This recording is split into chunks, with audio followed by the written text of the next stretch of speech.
This week's talk is called Live Action Living. As I thought, I don't know where my talk titles come from. A lot of times I just sit there and think, okay, what, and then an idea comes to me, and then by the time I'm doing the talk, it's like, I wonder why that came to me, and I wonder why, but I'm very clear, live action living, that's what we're doing.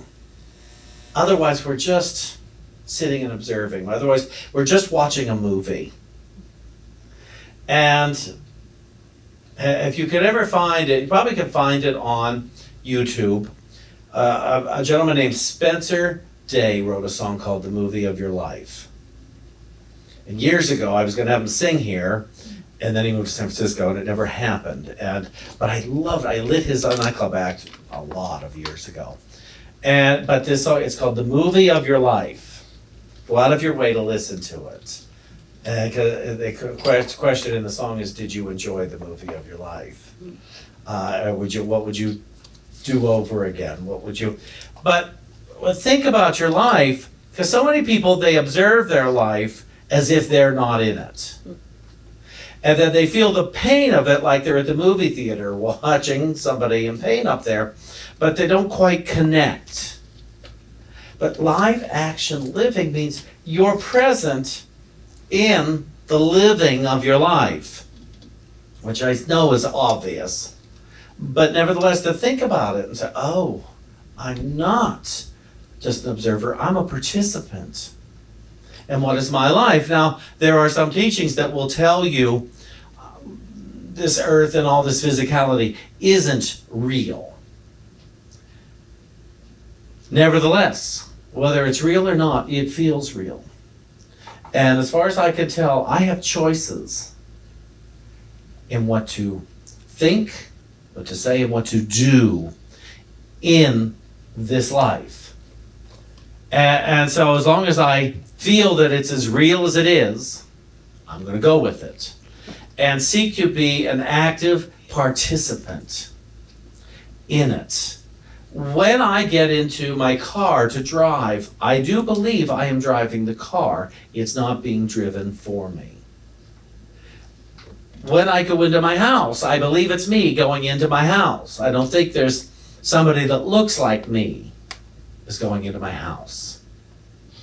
And yet I spent a lot of life thinking life was happening to me. Anybody? Ever feel like life is happening to me? And why does it keep happening like this? Because I thought I had no say in my life. And I do. I have a say. And places like Unity taught me I have a say in my life. I may not have a say in all of the word I want. The things that happen. But I have a complete say in how I experience it. The events, thank you. I may not have a say in all of the events of life, but I have a definite say in how I experience them. And clearly, I may not have a say whether I remember things. But even that, I have a say in how I experience forgetting. And I have a say in how I experience joy and peace and love and misery and all sorts of stuff. I've told this story before, but it's been a while. In my healing process, I wanted to stop. I really wanted to eradicate victimhood. I did not want my day to be one where awful things happen to me all day long. I didn't want to keep thinking, why me, God? Why me? I hadn't yet heard why not me. But I remember the thing, that there was an incident that really showed me I have power. I had dogs in my New York apartment, and I was about to walk them. And I had the leashes on, and Barney, my Cocker Spaniel, he raced forward, and that leash caught, and it knocked over a big glass of water. And I saw it there. And I could feel the heat coming up immediately. And then I thought, nope, change it with this. God, I was hoping that would happen. And I laughed. I had a whole different experience. I didn't have my mother's experience over spilling water. I didn't have my mother's wrath over me spilling water. I spilled water. And it's like, oh, I had a whole new experience. And I realized I'm choosing. I'm completely choosing. I remember I had a dog, my dog Barney, he was failing his kidneys and stuff, and I would get so upset if he peed in the house, in the apartment. Just get so upset. One day I really, really got upset to the point where he bared his teeth at me. And I thought, oh, I can't have this. And I just slid down the wall, sat on the floor, and I apologized. And he came over and loved me. He came over, got in my lap, and we hugged. Oh, I can choose. I'm always choosing. I was choosing the misery. I can choose the joy. Misery doesn't happen to me, and joy doesn't happen to me. Live action living is me choosing. It's the activity of spirit in me. And so stuff happens. This years ago when I had a hernia removed, I remember David kept telling me, because I would apologize every time I needed something. And I needed a lot. First night I had to be pulled out of bed every time I wanted to go pee. Because it was, I don't know if that's polite to say in church on the pulpit, but every time I had to use the restroom. I had a minister in Oklahoma once criticized me for saying that word on the pulpit. But every time I had to use the restroom, that last little bit of getting up, I needed. So I had to wake David every time. I apologize. Oh, David, I'm so sorry. He said, you don't have to keep doing that. But this week he was doing it. He's been extremely grateful for anywhere where I've helped. But it sounds a lot like the old days. This morning we were talking about it. And I appreciate a thank you every single time. Don't get me wrong. It's nice when it's not just taken for granted. That when even your closest person to you appreciates what you do, and it's not just taken for granted. And it is my joy to get to be present. It makes things different. I noticed I'm late for things a little bit this week. And stuff, and I'm running up and down steps more. But whatever, he needs it, so it's my turn. It's my job, and it's not a hardship on my life, and it shouldn't be a hardship on his to need it. We all need help in one way or another in different events. And so many people are so afraid to ask for fear that someone will say no, for fear they will be obligated and indebted, out of the shame of needing. Shouldn't need anything. No, then they're going to see me as weak. Then they're going to be. It's like, no. This is an opportunity for us to work together, to find peace in the solution. And the funny part is, I know darn well, if I had to say no this week, David would have found somebody else, or we'd have found somebody else to take care of him. But he didn't need somebody else. I was there. I've been there. People have dropped off groceries. It's just amazing, the little things. One person dropped off a bag of groceries that we have absolutely no use for the other day. Filled with sugar, and it's filled with all sorts of things. But it's nice. It's lovely that somebody wants to do that. And so, actually not somebody, a lot of people. And so to witness, the village comes together to help one another. I've never used that term in my entire life. But that's what I could see it as. The village has come together because they love David, they love me, and they want to make things easier in one way or another and offer comfort. And I guess David and I offer comfort to some people, and yay. And we're not setting, I'm going to make you comfortable. I will sooner afflict the comfortable than I will by asking provocative questions a lot of times than I make the afflicted comfortable. And so to look at that and say, okay, we're all working together.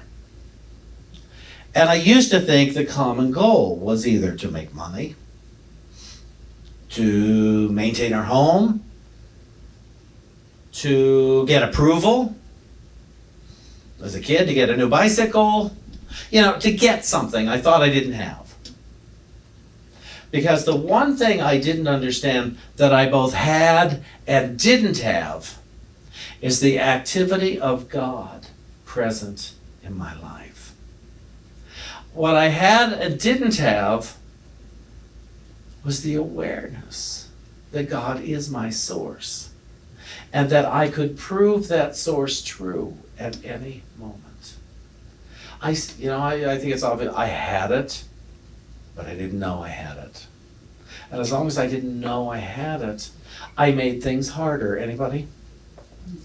Anybody made things harder this week because you forgot your source? You forgot that you are not your source. You are the activity of your source in the flesh. You and I. We are the activity of God in the flesh. But we are not God itself, even though we have all the aspects of God within us. And that's why, if God is all, that means God is everything I like and everything I don't like. The thing is, that most of the stuff I don't like, even a lot of stuff I do like, is temporary. And so it's just a small activity of God. What's the old, I always love this analogy, that God is in us like the ocean is in the wave. It takes the whole ocean to make the wave, but the wave is not the ocean itself. And it takes all of God to make me, but I am not all of God itself. And so there's no separation. It's not like suddenly there's a line and from the ocean and there's the wave happening. No, it's shh. And it's the same with God in us. There's never a disconnect, except in thought, between God and ourselves. One person, he used the analogy, that I don't know if it was, that God is in us like the chocolate chip is in the cookie. I don't think it's quite the same thing, but it's fun. But to realize, no disconnect. There is no disconnect between the wave and the ocean, no disconnect between God and ourselves. And so we need to spend more precious moments of our day in the realization of that, of reminding ourselves, wait a minute, God is in me. I don't even know what that means, but I'm willing to accept that it's true. When I started accepting things like that were true, life became simpler because I wasn't trying to figure it out anymore. I didn't try to figure out how God is in me like the wave is in the ocean. I've been to the ocean. Anybody not been to the ocean? You start to raise your hand. I know where you travel. Or you're going to say the opposite. No. And so you've seen a wave. And the water came in, poof, a wave. And it wasn't a fluke, it wasn't a freak accident, and it wasn't separate from that big body of water behind it. And so think of your life as no accident, no fluke, and it's not happening in spite of you, and it's not happening at you or to you. Life is a continuous flow and it's cyclical. It's the same with money. Money is cyclical. Our weight is cyclical. And our relationships, our harmony is cyclical. Some days we like each other, some days we don't. And it's because something happens that triggers us and we tell ourselves, oh, I don't like that, so I'm not going to like you. And that's probably one of the biggest regrets of my life experience, is that I tell myself who to like and who not to like, based on an untrue past, based on untrue events, Nevertheless, I still tell myself who to like and who not to like, who's trustworthy, who isn't trustworthy, who is this, who is that, who is attractive, who isn't attractive, all based on an untrue past. We do well to pay attention to that. So I looked this up. Charles Fillmore wrote this in some unpublished, I guess, essays. But it's Holy Spirit as the moving force. Mr. Fillmore says, the activity of God, the moving force, the Spirit is the infinite breath of God, the life essence of being. And when he said this, he's quoting John 20 here. And when he had said this, he breathed on them and said to them, receive the Holy Spirit. And that sounds so religious. Because my background, hearing that, I would have thought, oh, that's that other church that we don't go to that says things like that. Because my church, I don't remember ever hearing the words Holy Spirit in. But receive the Holy Spirit. Now, if our Bible, and I'll take it as you will, there are some things I like about it, and some things I like. What's the old like? I don't know much about the Bible, but I know what I like. And I know what I don't like. I don't like the part that scares me. And I like the part that tells me I'm good. Anybody? Okay. So the functions ascribed to the Holy Comforter, which Jesus said in his ascendance, said, I will send you a comforter. Or Holy Spirit or Spirit of Truth imply distinct personal subsistence.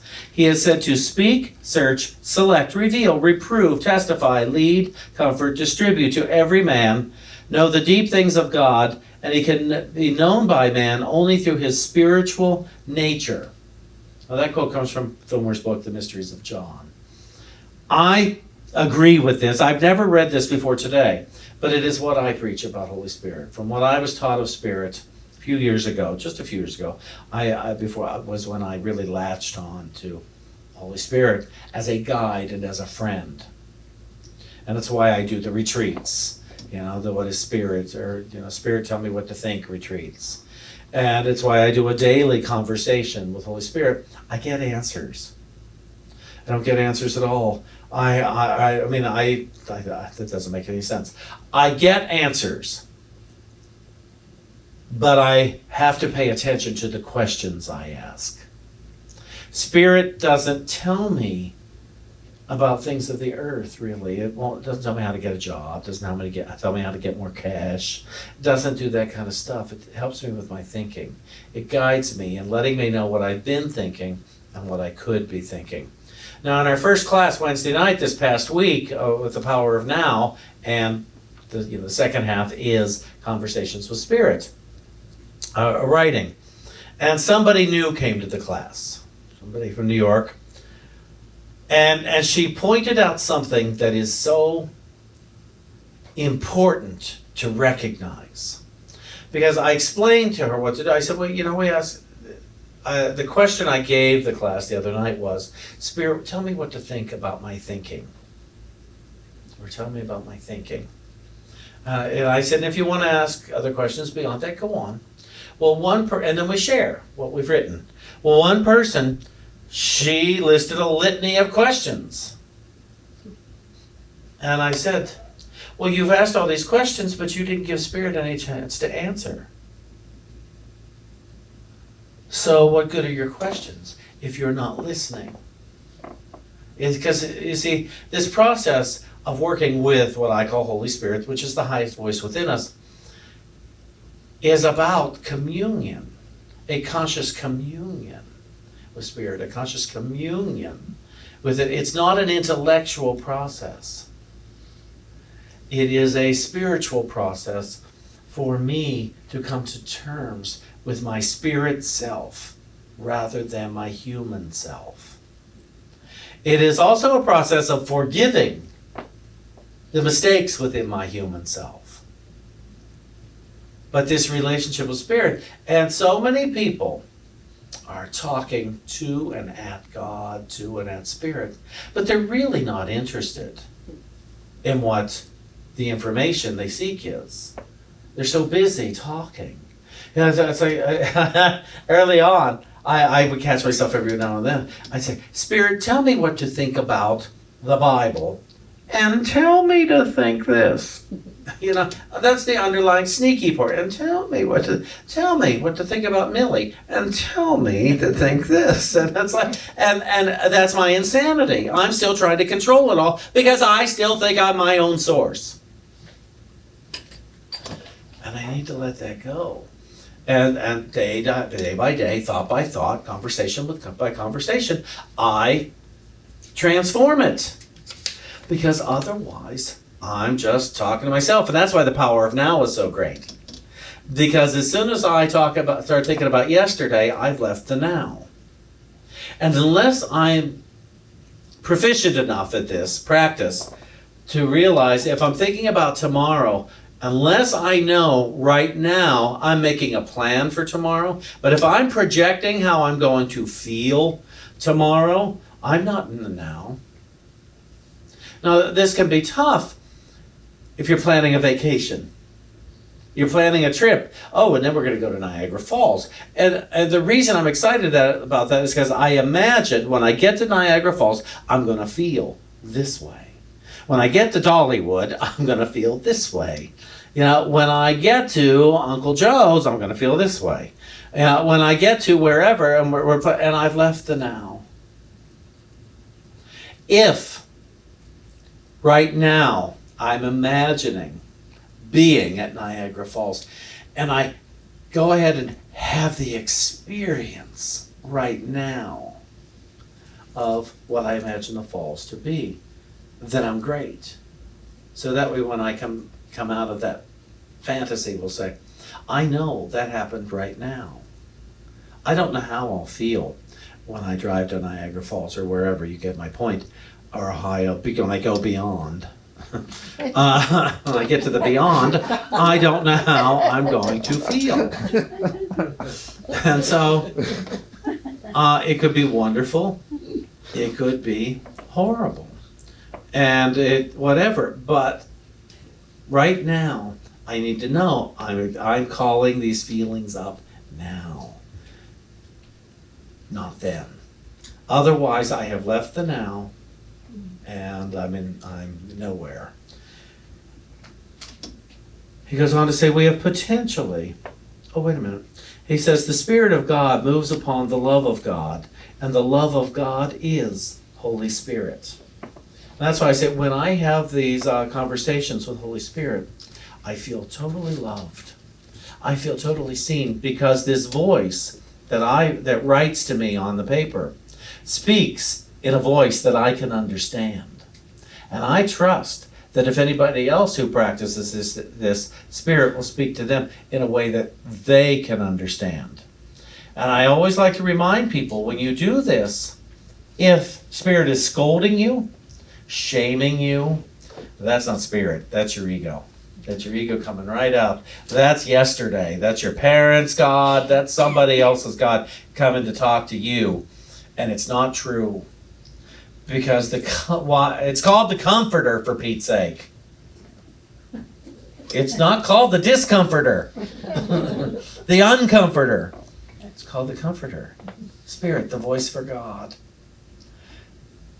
Make a choice now. Make an assumption now. You are loved eternally by God. And you can't not be loved by God. Whatever God is, you cannot not be loved by it. That's why they say, I was taught early on in Unity, God doesn't love me because God can't not love me. God is love itself. And so to get on with that practice, he says we have potentially the Holy Spirit within us. We couldn't live a minute without a certain degree of Holy Spirit activity. But we can enlarge that. We can enlarge it to the point that we shall have the all of Holy Spirit working in us and through us. The Holy Spirit is defined as the moving force or the activity of God. This activity brings the absolute aspects of God's nature into our relative experience. The Holy Spirit moves, stirs, brings into being. It is the energy of God in motion, bringing divine ideas into expression It is always working in us to bring us into a greater realization of our oneness in God. Live action living. Everything that is happening now. It's not happening then. Everything that is happening now. And it's hard because we plan things for the future. We want to know now, what is it going to feel like? Some of you who have planned to do a show or even sing a song. What's it going to feel like to sing that? What's it going to feel? I can't wait to get there. And you miss out on the journey of getting there. You miss out. And because the experience goes by in a blip. The experience, most songs are 3 minutes long. It's over. But the process of learning the song, the process of learning how to knit, the process of learning your job, the process of a career turning out differently and looking differently than you had anticipated it looking, the process of what you do with the oils, the process. When Kenneth and I, like when we've done Christmas here in the past, we've been in the moment. It's not a matter of, I've got to get this wreath hung so I can get out of here and go have lunch. It's a matter of, no, we got to hang the wreath, so let's do it and let's have the best time we can, and then let's look at it. Oh, that's nice. So I'm going to read this one last thing. It comes from 2 Corinthians chapter 9. When you believe in the world, you make the mistake of acting out your belief in the world. How is this a mistake truly? It is a mistake because you look as action, because you took an action that you shouldn't have. Is this a mistake because you have revealed yourself to your brothers and sisters as less than what they thought you were? Is this a mistake within the world for which you are guilty? This is what you believe, but you believe this because you believe the world is true. And this is why acting in the world is a mistake. Acting in your belief that the world is real is a mistake because it continues the belief within the mind. Remember this, whoever sows sparingly shall also reap sparingly. And whoever sows generously shall also reap generously. This means that what you give, you experience. So in life, action living, what are you giving out into the world? What are you giving to yourself? What are you giving to each other? What are we giving to each other? In live action living, take on the nature of God in your conscious mind.